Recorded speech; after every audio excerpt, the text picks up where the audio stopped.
হাত তুলুন। আপনারা কাজ চান না বেকার ভাতা চান? কাজ চান কারা? হাত তুলেন। আলহামদুলিল্লাহ, সবাই কাজ চায়, একজনও বেকার ভাতা চায় না। আমরা ওই জাতিকে বেকার বানাতে চাই না।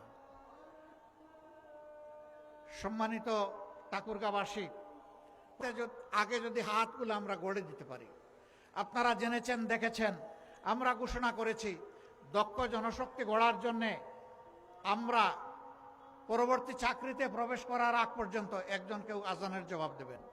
চাকরিতে প্রবেশ করার আগ পর্যন্ত পর্যাপ্ত ট্রেনিং দেওয়ার জন্যে সর্বোচ্চ প্রয়োজনে একজন ছাত্রছাত্রীর পিছনে প্রতি মাসে আমরা 10,000 টাকা করে সরকারি কোষাগার থেকে ব্যয় করব।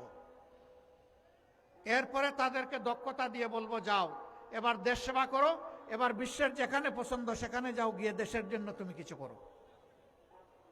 এরা আর বেকারত্বের অভিশাপে বুঝবে না। অনেকে বলেছেন বেকার ভাতা দিবেন, বেকার ভাতা অপমানের। আমরা তাদের হাতে অপমানের চাবি তুলে দিতে চাই না, আমরা সম্মানের কাজ তুলে দিতে চাই। এখানে যুবক যারা, হাত তুলুন। আপনারা কাজ চান না বেকার ভাতা চান? কাজ চান কারা? হাত তুলেন। আলহামদুলিল্লাহ, সবাই কাজ চায়, একজনও বেকার ভাতা চায় না। আমরা ওই জাতিকে বেকার বানাতে চাই না।